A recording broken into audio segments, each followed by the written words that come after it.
Bueno, ahora vamos a pasar a la correlación de Spearman. Vamos a utilizar este tipo de correlación cuando una o las dos variables que estamos analizando no se distribuyen normalmente. Eso implica que, por ejemplo, si utilizamos el test de Shapiro-Wilks, para una o para las dos variables, el valor P arrojado haya sido menor que 0,05. Y hay otro caso particular, que es cuando trabajamos con variables cualitativas ordinales, que ahora vamos a ver cuáles son. En esos casos, directamente, si una o ambas variables son cualitativas ordinales, se pasa a una correlación de Spearman. La fórmula que se utiliza para calcular este coeficiente de correlación es la que se ve proyectada aquí en la parte superior, que involucra, en definitiva, a una letra que llaman D, que básicamente sería la diferencia entre los rangos de X y de Y, o de los valores de X y de Y. Esa diferencia puntual en cada una de esas duplas se eleva al cuadrado y después se hace la sumatoria. A esa sumatoria se la multiplica por 6 y se la divide por el cubo del n o del tamaño muestral menos 1. Cuando tenemos ese término, ese valor se lo vamos a restar a la unidad y vamos a obtener finalmente el coeficiente de Spearman. Entonces ahora voy a pasar a mostrarles un ejemplo sencillo para que vean cuáles serían las variables cualitativas ordinales y ver una pequeña aplicación de cálculo del coeficiente de Spearman. Entonces, antes de seguir avanzando con el cálculo de este coeficiente de correlación de Spearman, como lo voy a aplicar a un tipo de variables, que son las variables cualitativas ordinales, les quiero explicar un poquito en particular de qué se trata. Una variable cualitativa ordinal lo que hace es indicar características jerárquicas. Es decir, estas variables indican un aumento o una disminución de un evento X que estemos analizando, pero no representan un número discreto en sí o una palabra, aunque veamos escrito una palabra, sino que por detrás hay un cierto orden. Y eso lo podríamos ver, por ejemplo, si estuviésemos evaluando la colesterolemia o el nivel de colesterol en sangre. Nosotros podemos ver categorías que digan 1, 2 y 3, que significan colesterol normal, colesterol con riesgo moderado o colesterol con riesgo elevado. Y a la vez, por detrás, hay un valor que se evaluó, que implica que el colesterol es menor que 200 miligramos por decilitro, o entre 200 y 239 miligramos por decilitro, o en la última categoría, que sea igual o mayor que 240 miligramos por decilitro. O sea que podemos ver los números, pero 1, 2 y 3 no representan una variable cuantitativa discreta. ¿Se entiende? Porque hay un orden de valores que indican a un riesgo o una situación de no riesgo o de una situación normal, un riesgo que puede ser moderado o un riesgo que puede ser elevado. Y por detrás una medición precisa del valor del colesterol en sangre. Otra forma tal vez más fácil de verlo es si estuviésemos evaluando, por ejemplo, en alguna encuesta, el nivel educativo alcanzado por la población que estemos estudiando, y podemos ver categorías, por ejemplo, del 1 al 11 en este caso, donde 1 sería ausencia de escolarización y 11 sería a nivel de posgrado completo. Entonces pasamos por primario incompleto, primario completo, secundario incompleto, secundario completo, y así sucesivamente hasta el último nivel. Entonces vemos 1, 2, 3, 4, 5, hasta 11, pero en realidad por detrás hay distintos órdenes porque en algún punto es cantidad de años de estudios involucradas en cada una de esas categorías. Bien. Otro ejemplo, y ya pasamos a la parte de cálculos, puede ser cuando nos encontramos con algún tipo de score en algún trabajo científico o nosotros lo queremos crear para una publicación. En este caso particular que les presento es un score clínico que se armó para predecir el fallo renal agudo después de un tipo de cirugía de miocardio, cirugía cardíaca. Entonces lo que se evalúan con distintos puntajes es factores de riesgo, según los que vaya teniendo o no el paciente en particular, se hace una sumatoria y básicamente la relación de pensamiento sería que a mayor score, peor es el estado clínico del paciente y podría llegar o se piensa que va a aumentar la probabilidad de fallo renal. Pero básicamente, en estos casos en particular, vamos sumando puntos hasta que tenemos un score o una puntuación final por paciente. Entonces, eso puede ser que tenga un score de 0, un score de 1, un score de 10, un score de 17, según todos los factores de riesgo que tiene ese paciente en particular. Entonces, este sería un ejemplo más de lo que son las variables cualitativas ordinales. Bueno, entonces, como para poner un ejemplo y poner en contexto esta situación del coeficiente de correlación de Spearman, supónganse que queremos correlacionar dos variables cualitativas ordinales, entonces lo que vamos a hacer es poner sus valores en columnas que pertenecen al mismo paciente o al mismo individuo que estamos analizando o a la misma situación. Y lo que hay que hacer, según la fórmula de Spearman, es hacer una resta entre esos dos valores, que podemos llamar D, o que le llama D. Entonces, en este caso, por ejemplo, 1 menos 1 va a dar 0, 1 menos 2 va a dar menos 1, 2 menos 1 va a dar 1, y así sucesivamente. Cuando hacemos, en este caso, que son 9 datos, las 9 diferencias, se elevan al cuadrado cada una de ellas, y finalmente se hace una sumatoria. Si sumamos todas estas diferencias elevadas al cuadrado, nos da, en este caso particular, un valor de 15. A ese 15 se lo multiplica por 6, como está en la fórmula, y se lo divide por n al cubo, que en este caso n es 9, 9 elevado al cubo menos 1. Y ese resultado va a ser lo que restemos a la unidad.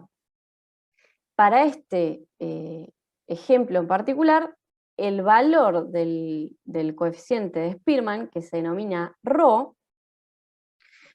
o simplemente le dicen RS por coeficiente de correlación de Spearman, en este caso, como les decía, va a dar 0,8763, podemos redondearlo a 0,87, o 0 a dos decimales, 0,88. Bien, con esto en mente, básicamente volvemos a hacer una interpretación de su valor. Fíjense que estamos en una situación de correlación positiva porque el valor de ρ está entre 0 y 1, o sea, no está en la parte negativa, es positivo. Así que la correlación sería positiva. Y en el caso de este cuadro, que es mucho más detallado, estaría en una correlación positiva muy fuerte. Entonces, al igual que con el coeficiente de correlación de Pearson, nos vamos a preguntar cuál es el contraste de hipótesis en este análisis, y particularmente aquí lo que va a decir la hipótesis nula es que ρ es igual que 0, o sea que no difiere de 0, y eso implica que no hay una correlación, versus una hipótesis alternativa que dice que ρ es distinto de 0 y que entonces existe una correlación entre las dos variables. tenemos las mismas cuestiones para interpretar, una situación de tabla y otra situación de valor P o de significancia estadística que se puede conseguir con un software. Les comento la primera, que es comparar con un valor de Spearman de tabla. Y básicamente el razonamiento es que si el valor de ρ del coeficiente de correlación de Spearman es menor o igual que el R de la tabla, no vamos a rechazar la hipótesis nula y vamos a decir que las variables no están correlacionadas significativamente. Caso contrario, si es mayor que ese valor tabulado, vamos a rechazar la hipótesis nula y las variables entonces se correlacionan de manera significativa. Para este caso en particular teníamos un n de 9 y si elegimos un valor crítico o nivel de significancia alfa de 0,05 y hacemos la intersección de esos dos ítems, vamos a encontrar que el R de tabla es igual a 0,683, que en definitiva nuestro valor de ρ o de R Spearman calculado es 0,88 a dos decimales, es mayor que este R de tabla, y entonces en esas situaciones lo que íbamos a hacer es rechazar la hipótesis nula. Entonces, ¿qué es eso que se rechaza? Se rechaza la idea de que el coeficiente de correlación de Spearman no difiere de 0, o que es igual a 0. Eso se rechaza. Y entonces vamos a tomar las palabras de la hipótesis alternativa. Y vamos a decir que la correlación es significativa, que las variables están correlacionadas significativamente. Y además, como el valor del coeficiente es positivo, la correlación es directa. Así que la correlación es positiva o directa y es significativa. Y algo que les quiero mencionar es que acá no vamos a decir que la correlación es lineal, porque acuérdense que el coeficiente que evalúa en función de una recta o que ajusta una recta lineal es el de Pearson. La correlación de Spearman no necesariamente es lineal. Y lo vamos a ver un poquito más adelante cuando le muestre unos gráficos. La otra forma de verlo es, y que es lo más actual y con lo que ustedes también están acostumbrados a trabajar o a ir viendo en estas clases, es el cálculo de un valor de P que le corresponde a ese coeficiente ρ. Si el valor P es igual o mayor que 0,05, no vamos a rechazar la hipótesis nula. Y si el valor P es menor que 0,05, sí vamos a rechazar la hipótesis nula y vamos a decir que la correlación entre las dos variables es estadísticamente significativa. Y como ya les había mencionado, tenemos que observar el signo de ese coeficiente para ver si esa relación es directa o, si por el contrario, es inversa. Bueno, hasta ahora todo lo que vimos fue un razonamiento más teórico y también ciertos ejercicios que se los comentaba desarrollados de manera manual. Pero lo que vamos a ver a partir de ahora en la parte práctica y lo que ustedes van a ver si siguen trabajando con lenguaje de programación o utilizan otro software,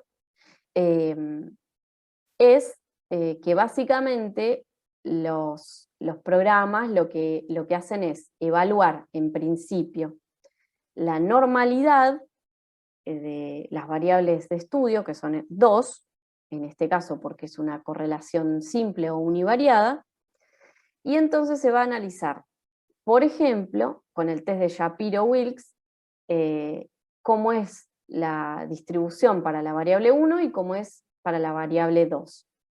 Si en ambos casos se distribuyen normalmente, es decir, que los valores P van a ser iguales o mayores que 0,05, pasan este supuesto teórico y entonces van a terminar utilizando una correlación de Pearson, que acá en pantalla les estoy mostrando solo por arriba cuáles serían las funciones o los comandos más importantes cuando vayamos a trabajar en R.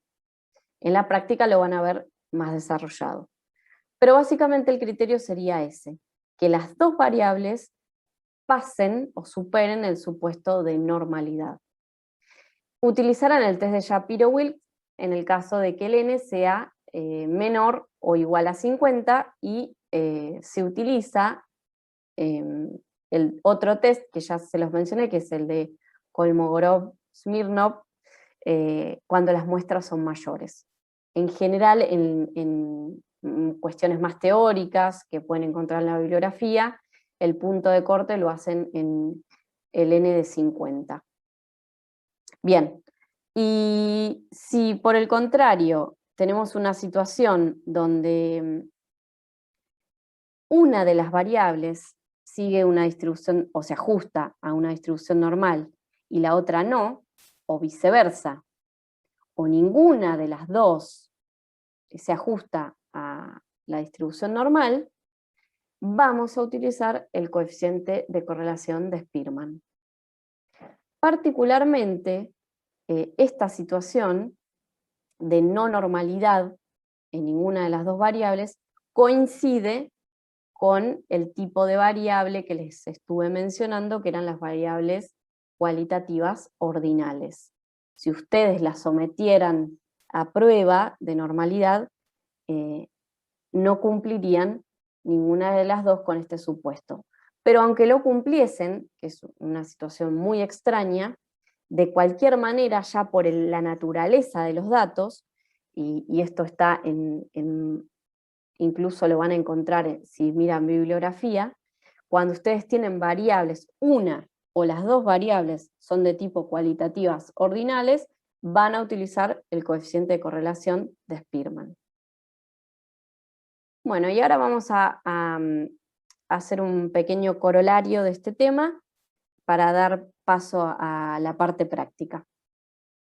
Quiero decirles que, como resumen, podemos ver ciertas similitudes entre ambos coeficientes de correlación, tanto de Spearman como de Pearson, que es que esos valores de R o de ρ, o sea, de Pearson o de Spearman, van a tomar valores entre -1 y 1, y que la interpretación es la misma. La gran diferencia es que el coeficiente de correlación de Spearman se calcula a partir de los rangos de los datos, en lugar de los valores en sí mismos. Porque en el caso de estar trabajando con variables cualitativas ordinales, se trabaja con los datos como están, porque ya son en sí, los scores tienen valores de 1, 2, 3, 4, 5, son rangos. Pero si estuviésemos trabajando con variables que son cuantitativas, las transforma a rangos y luego hace esa fórmula que resta los rangos de una variable con la otra, los eleva al cuadrado y así sucesivamente. Pero ¿qué pasa? Al transformar esos valores originales en rangos, y no con los datos originales en sí mismos, consecuentemente lo que ocurre es que esta técnica resulta ser menos sensible a los valores atípicos o los valores extremos o outliers que el coeficiente de Pearson.